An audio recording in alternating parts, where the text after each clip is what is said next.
നമസ്കാരം. നമുക്കറിയാം, നമ്മുടെ ആറാട്ടണ്ണൻ 14 ദിവസം റിമാൻഡിൽ പോയി. റിമാൻഡിൽ പോയത് എന്തിനാണെന്നറിയാമല്ലോ? സ്ത്രീകളെ അപമാനിച്ചുകൊണ്ടുള്ള പോസ്റ്റ് ഇടുക. മുമ്പ് കഴിഞ്ഞ കുറേ കാലമായി ഓരോ നടിമാരെ പേരും പറഞ്ഞിട്ട് അസഫ്യം പറയിച്ചിലായിരുന്നു ജോലി, വീഡിയോ ചെയ്തിടലായിരുന്നു പേടി. അവസാനം ഒരൊറ്റ വരിയിലങ്ങ് തൂക്കി. ഇപ്പോൾ 14 ദിവസം റിമാൻഡിൽ പോയി.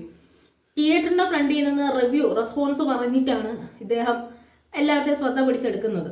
അന്ന് ഒരുപാട് മാധ്യമ ചാനൽ, ഓൺലൈൻ ചാനലുകളൊക്കെ ഇത് റിപ്പോർട്ട് ചെയ്യുകയും ചെയ്യുന്നു. അയാൾ റെസ്പോൺസ് പറഞ്ഞു.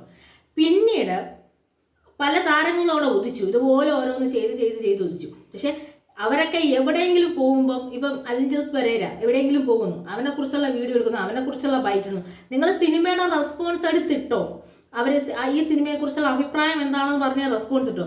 അവരുടെ പല കാര്യങ്ങളിൽ റെസ്പോൺസ് ഇട്ട് വീണ്ടും ഓൺലൈൻ മാധ്യമങ്ങളെ ഇവരെ ഫേമസ് ആക്കിക്കൊണ്ടിരിക്കുകയാണ്. ഇങ്ങനെ ചെയ്യുന്നവരോട് ഇവരിത് കാണുമെന്ന് എനിക്ക് അറിയില്ല. എന്നാലും ഒന്നേ പറയാനുള്ളൂ, ഇന്ന് ആറാട്ടെണ്ണം പോയെങ്കിൽ നാളെ ഈ ആറാട്ടെണ്ണൻ്റെ വീഡിയോ പിടിക്കുന്നവർ അകത്താവും. ഈ ആറാട്ടെണ്ണനെ കൊണ്ട് ഈ വൃത്തികേട് പറയുന്ന പോലെ അലിൻ ജോസ് പെരേരയെ കുറിച്ച് പെരേര ഒരു വീഡിയോയിൽ വൃത്തികേട് പറഞ്ഞത് മാത്രമല്ല, ഇനി ആ വീഡിയോ വൃത്തികേട് പറഞ്ഞ് ഇടുന്നവരും അവനും കൂടി പിടിക്കുകയല്ല. അതും കൂടി ഓർത്തോണം. നിങ്ങൾ ഈ 2-3 വർഷം ആറാട്ടെണ്ണനെ വെച്ച് ഒരുപാട് വീഡിയോ ചെയ്തു, അലിൻ ജോസ് പെരേരയെ വെച്ച് ചെയ്തു, വേറെ ഇതുപോലെ പല അണ്ണന്മാരും അവിടെ വന്നു. ഇനി ഇത് പിടിച്ചിട്ടവനും കൂടി ഇതിന് ഉത്തരവാദിയാണെന്നും പറഞ്ഞുകൊണ്ട് ഒരു നിയമ നടപടി വരുമ്പോൾ മാത്രമേ നിർത്തുള്ളൂ. പക്ഷെ അതിനു മുമ്പേ ഇത് നിർത്തുന്നതാണ് നല്ലത്. ആരുടെ മുഖത്തേക്കാണ് ക്യാമറ വയ്ക്കുന്നതെന്ന് ഒരു ശ്രദ്ധ വേണം. നിങ്ങൾ എന്താണ് പുറത്തേക്ക് കൊടുക്കുന്നത്? അവർ പറയുന്ന എന്ത് വൃത്തികേടാണ് ഈ പുറത്തേക്ക് ഇടുന്നത്? റീച്ച് സമ്മതിക്കുന്നുണ്ട്, റീച്ച് വേണം. റീച്ചിന് വേണ്ടി ഇത് ചെയ്യുമ്പം ഈ വീഡിയോ ചെയ്തവരെയും മാത്രമല്ല, ചെയ്തത് പുറത്ത് വന്നെങ്കിൽ അത് ഒരാൾ ഇത് പിടിച്ചത് കൊണ്ടല്ലേ ഈ കാര്യം പുറത്ത് വന്നതെന്ന് വച്ചിട്ട് അങ്ങനെ ഒരു നിയമ നടപടി കൂടി ഉടനടി ഉണ്ടാവും. അപ്പോഴാണ് ഈ പോകുന്നിടത്തെല്ലാം ക്യാമറ പിടിച്ച് കല്യാണത്തിന് വന്ന് അവനെക്കുറിച്ച് ചോദിക്കും, കഞ്ചാവ് പിടിച്ചതിനെ കുറിച്ച് ചോദിക്കും, വല്ലതും പറയാണ്ടാകും.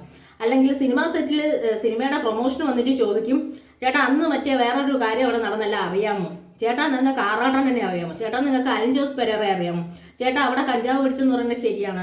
ചേട്ടാ ഇവിടെ ഇതിന് അവരെ വ്യക്തിപരമായി അവർ ചെല്ലുന്ന ചടങ്ങുകളിൽ ചെന്നിട്ട് ഇതൊന്നും അല്ല ചോദിക്കുന്നത്. ഇതിനും ഒരു പിടി പുറകെ വരുന്നുണ്ട്. അതുകൊണ്ട് ഇത്തരം ചോദ്യങ്ങൾ ഇപ്പോഴേ ഒഴിവാക്കി തുടങ്ങിയ അവർ ക്യാമറ കണ്ണുകളിൽ നിന്ന് എന്ന് വെച്ചാൽ നമ്മൾ പിടിക്കാതിരുന്ന ഈ വീഡിയോയും പുറത്ത് വരില്ല. അങ്ങനെയുള്ളവരെയൊക്കെ ഇപ്പം തന്നെ കൺട്രോൾ ചെയ്തോ.